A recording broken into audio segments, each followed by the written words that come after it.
सध्या राज्यात उन्हाचा पारा चांगलाच चढला असून याचाच मोठा परिणाम हा मेथी पिकावर झालेला आहे। आपण पाहू शकता की मी सध्या मेथी पिकात उभी असून या उन्हामुळे अक्षरशः ही मेथी पूर्ण सुकून गेली आहे किंवा जी त्याची वाढ सुद्धा झालेली नाही। याच्यावर बोलण्यासाठी आपल्यासोबत मेथी उत्पादक शेतकरी आहेत, त्यांच्याकडून आपण जाणून घेऊ की काय सांगाल तुम्ही ही मेथी पेरली होती, त्याला किती खर्च लागला आणि ती अक्षरशः जळून गेली।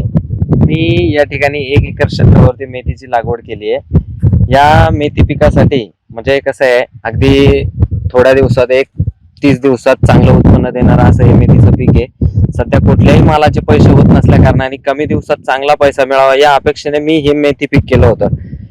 तर या मेथी पिकाचा जवळपास मी 1 एकर क्षेत्रावरती जी लागवड केली तिला सरासरी 10 ते 15 हजार रुपये खर्च आलाय। आणि या वाढत्या तापमानामुळे तुम्ही बघू शकता जवळपास 50 ते 70% मेथीची या ठिकाणी मर झाली आहे।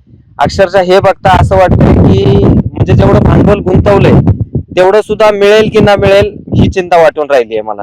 ही मेथी किती दिवसात काढायला येणार आहे? मेथी लागवड केलेले 20 दिवस झालेत, जवळपास अजून 10 ते 12 दिवस ही मेथी घेईल।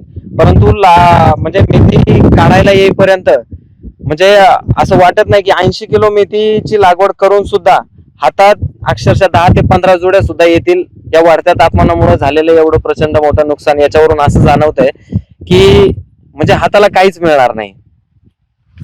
शेतकऱ्यांनी 1 एकर जरी मेथी पिकवली तर या उन्हामुळे ती काहीच येत नाही। यामुळे याचीच मोठी चिंता ही शेतकऱ्याला लागून राहिली आहे।